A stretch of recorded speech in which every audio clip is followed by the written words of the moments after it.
whose eloquence, wit, and charm won the day time and time again. His contributions in the Ministry of Finance and as Vice President saw Kenya's economy grow steadily, fueled by a commodities boom, as well as fiscal and monetary policies that were the backbone of his economic philosophy. Believing that Kenya was once again ripe for a vibrant multi-democracy, President Kibaki exited from government and led the charge to keep the ruling party accountable. His contributions to the restoration of multi-party democracy as the leader of the official opposition, combined with his track record and impressive credentials, made Mwai Kibaki the natural choice for selection as the opposition consensus candidate against my own candidature in the year 2002 and the presidential elections that followed thereafter. On the 30th of December 2002, Mwai Kibaki was sworn in as the third president of the Republic of Kenya. He served as head of state and government until the 9th of April 2013. The late former president's administration conceptualized and spearheaded transformation in crucial sectors such as education through the globally lauded free primary education program, infrastructure developments in transport and energy, and increasing the availability and access to health care for his fellow Kenyans. In honor of this great statesman, Kenya remains committed to maintaining policies that promote economic and social empowerment, democracy, the rule of law, and respect for human rights. The late President Kibaki championed the realization and objectives of the East African Community Common Market, of trade liberalization for the citizens of partner states of the East African Community. His inclusive spirit and conviction for economic empowerment transcended the territory of Kenya towards cross-border economic stability.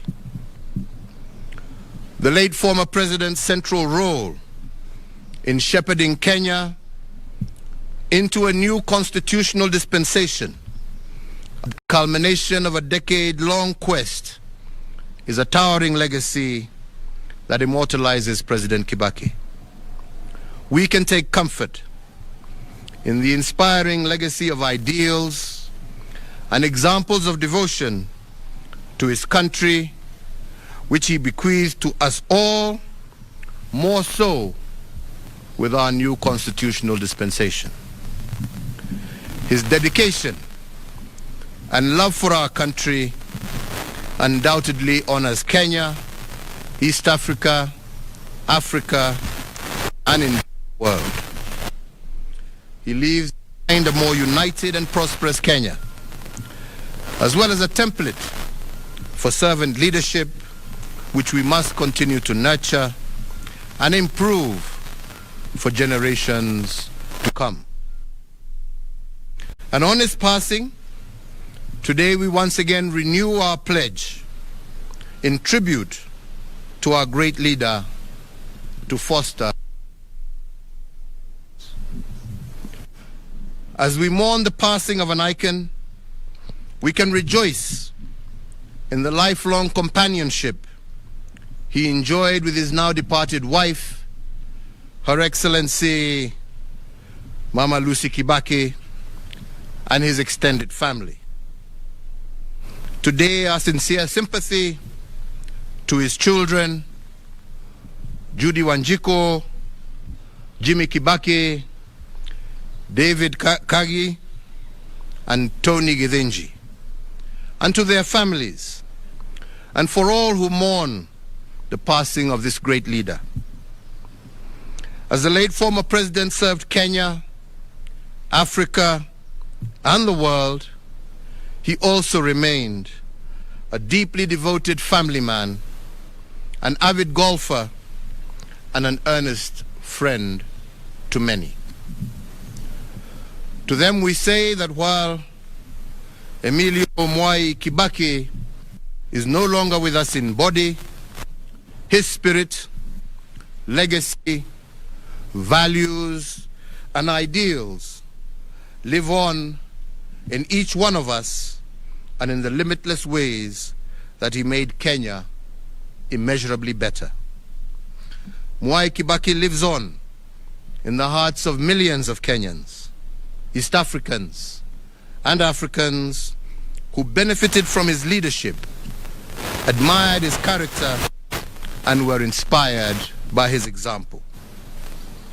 Mwai Kibaki lives on in our fond memories of his strength of will, his charm, his wit, and his passionate love for God, for family, and for nation.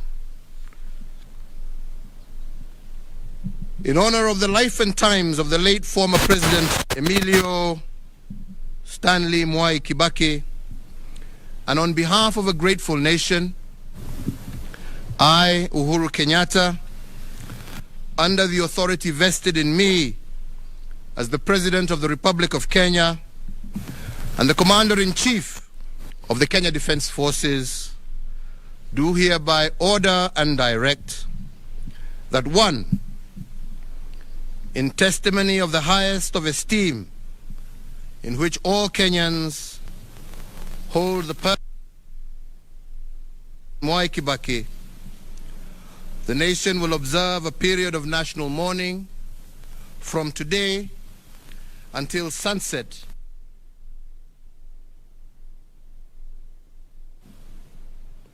That President Mwai Kibaki shall be accorded a state funeral with full military honors and protocols being rendered and observed. 3, that the flag of the Republic of Kenya shall be flown at half-mast at State House and all Kenyan diplomatic missions, public buildings, public grounds, all military bases, posts, and stations, on all naval vessels of the Republic of Kenya and elsewhere throughout the entire territory of the Republic of Kenya from today until sunset on the day of his internment. And 4, that the President, the Deputy President, the Chief Justice, Cabinet Secretaries, the Speaker of the National Assembly, the Speaker of the Senate, Kenya's diplomats abroad, and whomsoever else is so authorized by law, national flag on their official motorcade from today sunset on the day of his internment. May President Kibaki's family be comforted, may his memory be honored, and may his example be emulated. This issued under the hand and seal of the President at State House, Nairobi, on the 22nd day of April, the year of our Lord, 2022.